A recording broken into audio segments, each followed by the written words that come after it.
مرد اگر اچھا کمانے لگ جائے تو اس کی پہلی سوچ ہوتی ہے کہ اب میں اپنے بیوی بچوں کو بہتر سہولیات مہیا کروں گا، جبکہ عورت کمانا شروع کر دے تو اس کی پہلی سوچ یہ ہوتی ہے کہ اب میں مرد کے بغیر رہ سکتی ہوں۔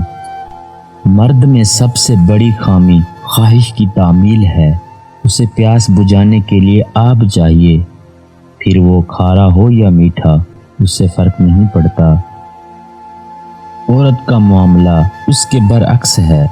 عورت کو صدیوں کی پیاس بجھانے کے لیے بھی آب حیات ہی چاہیے۔ اسے صرف سیراب نہیں ہوتا، اسے تو امر ہونا چاہیے۔ ناک اور پگڑیاں تو اونچی رہ جاتی ہیں، بنت ہوا کے جذبات کا مگر جنازہ نکل جاتا ہے۔ حقیقت یہ ہے کہ آج کل کے 90% محبوب اور محبوبہ ایک دوسرے کو دعاؤں میں بھی نہیں مانگتے کہ کہیں سچ میں ہی نہ مل جائے۔ محبت ہمیشہ دل سے کی جاتی ہے، چہرے دیکھ کر تو سیٹنگ کی جاتی ہے۔ ہمیشہ ایسے شخص کو چنا کرو جو آپ کو عزت دے، کیونکہ عزت محبت سے کہیں زیادہ خاص ہوتی ہے۔ ناراضگی اور بیزاری دو الگ چیزیں ہیں۔ کسی کو منانے سے پہلے یہ لازمی دیکھ لیں کہ وہ ناراض ہے یا بیزار۔ من چاہی عورت میں خدا نے بڑی شفا رکھی ہے، اس کے بس چھونے سے ہی مرد کی ہر مشقت سہل ہو جاتی ہے، ہر تھکاوٹ ذیل ہو جاتی ہے۔